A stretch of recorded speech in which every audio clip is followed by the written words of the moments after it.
Olá, meus irmãos, graça e paz, aqui é a Carol Targino, você está no canal Elocrentes, o canal que ama falar sobre a palavra de Deus. E no vídeo de hoje nós vamos falar sobre uma personagem feminina que tem muito a nos ensinar sobre liderança, sobre coragem e sobre ser usada por Deus. Então fica comigo neste vídeo para aprender um pouquinho mais sobre Débora. Vem comigo! Blá, blá, blá, blá, blá. Para começar, a história de Débora está situada no livro de Juízes. Nós já mencionamos esse livro aqui, falando um pouquinho de Ruth, que tem um livro inteiro dedicado para sua história, mas o contexto é o contexto dos Juízes. O que acontecia nesse período da história? O povo de Israel vivia um ciclo de se afastar do Senhor, ser oprimido por um povo, o Senhor levanta um libertador, o povo é libertado, é liberto, e depois esse povo volta a se afastar dos caminhos do Senhor. Então é um ciclo que mostra a degradação moral do povo de Israel nesse período. E por essa razão havia ciclos de juízes. Hoje nós vamos estudar o ciclo de Débora e Baraque. E perceba que é Débora e Baraque. Tanto é que na Bíblia, o título do capítulo 4, Débora e Baraque. O nome da mulher aparece na frente e parece que a gente só lembra mesmo da história de Débora. Baraque, ele fica suprimido, fica de escanteio dentro dessa história e você vai entender o porquê. Então lá no capítulo 4, a gente vai ler do 1 ao 9. Então acompanha a leitura. Os filhos de Israel tornaram a fazer o que era mal aos olhos do Senhor, depois da morte de Eude. E o Senhor os entregou nas mãos de Jabim, rei de Canaã, que governava Hazor.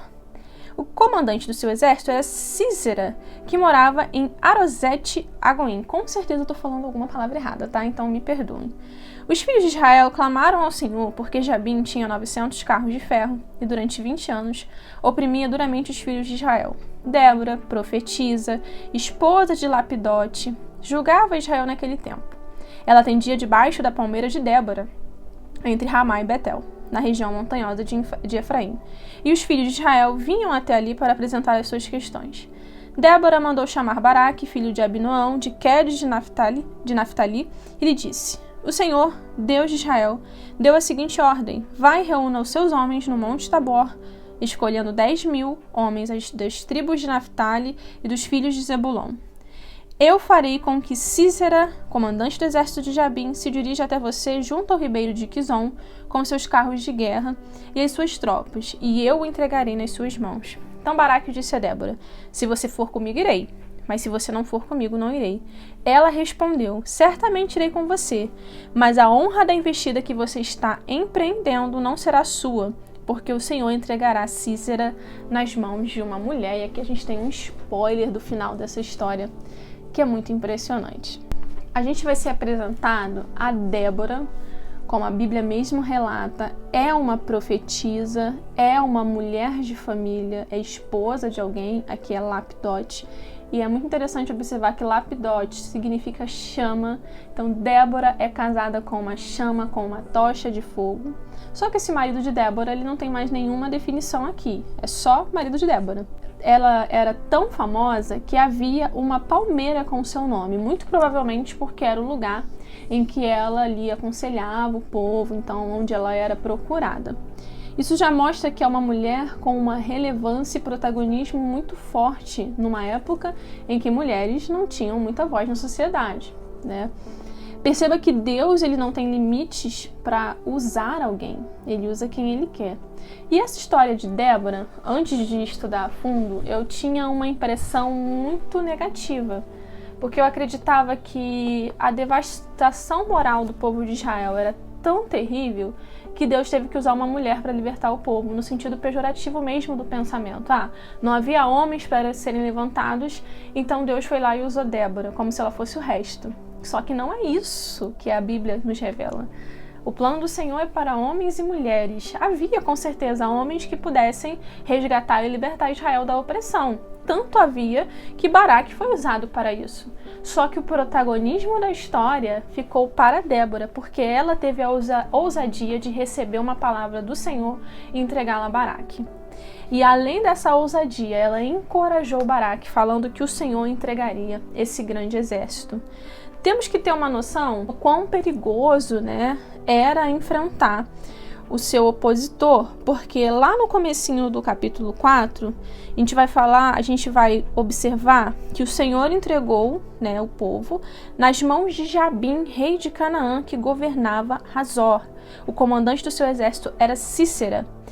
E no versículo 3, os filhos de Israel clamaram ao Senhor porque Jabim tinha 900 carros de ferro e durante 20 anos oprimia o povo. Essa inscrição aqui sobre os carros de ferro nos revela uma quantidade realmente relevante de aparato de guerra, de aparato bélico, que o povo de Israel não tinha como combater.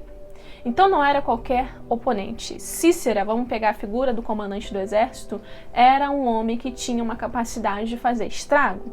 E é por essa razão que o povo passou 20 anos vivendo essa opressão. No capítulo 4 de Juízes, vamos perceber que os gêneros eles não se opõem, muito pelo contrário, os gêneros se complementam. Homens e mulheres são chamados para fazer a obra do Senhor. Óbvio, Débora poderia pegar em armas e lutar contra o exército? Poderia, mas havia alguém que Deus tinha chamado para fazer isso, que era Baraque. E Deus usou Débora de uma maneira diferente, mas ela também entra como libertadora do povo de Israel. Tanto é que o título do capítulo é Débora e Baraque. Então a participação de Débora, ela pode não ter sido física, ela pode não ter sido de batalha, mas ela foi alguém que estava ali discernindo a voz do Senhor, profetizando para o seu povo. E quando ela vai ter esse diálogo com Baraque, percebemos que Baraque mostra uma fraqueza, porque ele diz que se Débora não for com ele, ele não irá. Então é um homem que precisa de um encorajamento e Débora é utilizada para encorajá-lo. E por causa do modo que ele agiu, nós vimos isso no versículo 9, Deus não entregará o capitão do exército, que é o Sísera, nas mãos dele, e sim nas mãos de uma mulher, o que para a época era considerado vergonhoso, tanto para o cara que perde ali a batalha, quanto para o líder do exército vencedor. E nós vamos observar, caminhando um pouquinho a mais nesse capítulo, o desenrolar dessa história. A palavra do Senhor, ela é de fato cumprida, e mais à frente seremos apresentados a uma outra mulher, a quem o protagonismo também é relevante nessa história. A partir do capítulo 15, a gente vai observar o seguinte: o Senhor derrotou Sísera, todos os seus carros de guerra e todo o seu exército a fio de espada diante de Baraque, e Sísera saltou do seu carro e fugiu a pé. Mas Baraque perseguiu os carros e o exército até Hazoret-Agoim. Todo o exército de Sísera caiu a fio de espada, sem escapar nem sequer um. Porém, Sísera fugiu a pé para a tenda de Jael. Somos apresentados aqui a pessoa de Jael, mulher de Heber, o queneu, pois havia paz entre Jabim, rei de Hazor, e a casa de Heber, o queneu. Jael saiu ao encontro de Sísera e lhe disse: entre, meu senhor, entre na minha tenda, não tenha medo. Ele entrou na tenda de Jael e ela pôs sobre ele uma coberta. Então Sísera disse: por favor, me dê um pouco de água, porque estou com sede. Ela abriu um odre de leite, deu-lhe de beber, depois o cobriu novamente e lhe disse mais: fique na porta da tenda, se alguém vier e perguntar se há alguém aqui, responda que não. Então Jael, mulher de Heber, pegou uma estaca da tenda e, lançando mão de um martelo, foi de mansinho, a minha versão está dizendo isso, foi de mansinho até perto dele e lhe cravou a estaca na têmpora, de modo que ela penetrou na terra. Ele estava exausto e dormia profundamente, e foi assim que morreu. Eis que quando Baraque estava perseguindo Sísera, Jael saiu ao encontro dele e lhe disse: venha, eu lhe mostrarei o homem que você está procurando. E ele a seguiu, e eis que Sísera estava caído, morto com a estaca fincada na têmpora. Assim, naquele dia, Deus humilhou Jabim, rei de Canaã, diante dos filhos de Israel, e cada vez mais a mão dos filhos de Israel prevalecia contra Jabim, rei de Canaã, até que os exterminaram. A Jael, ela não é pertencente ao povo de Israel.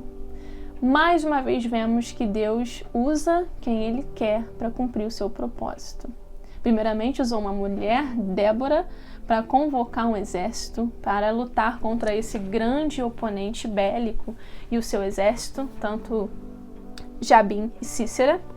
E nesse momento final, na fuga de Sísera, vemos que por causa do jeito que Baraque agiu, de recusar, de não querer ir sem a presença de Débora, Deus o pune, digamos assim, entregando o cara principal do exército que ele gostaria muito de ter matado nas mãos de uma mulher que sequer era israelita. Como a Bíblia mesmo diz, ela era do povo queneu.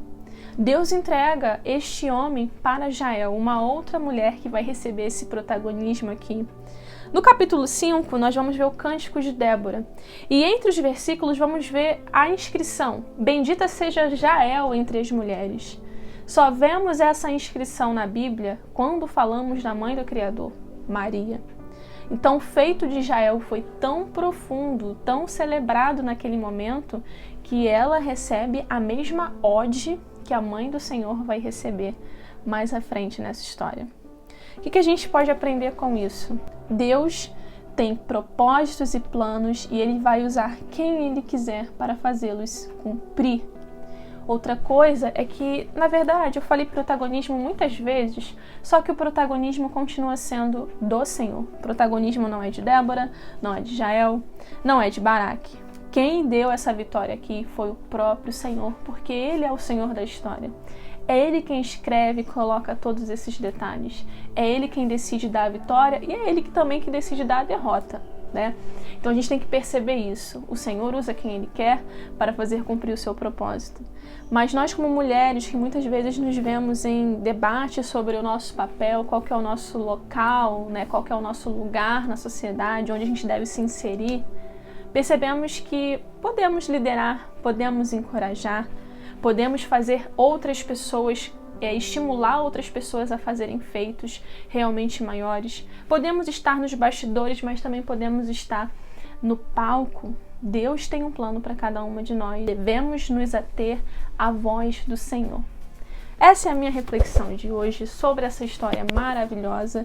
Se você gostou desse conteúdo, se esse conteúdo edificou a sua vida, continue nesse canal, curta, comente, compartilhe. Se eu esqueci, se eu não deixei algum ponto claro, por favor, coloque aqui nos comentários. Isso melhora o nosso conteúdo, faz aprimorar ainda mais o estudo sobre a Palavra de Deus. Fique com Deus, um abraço e até mais.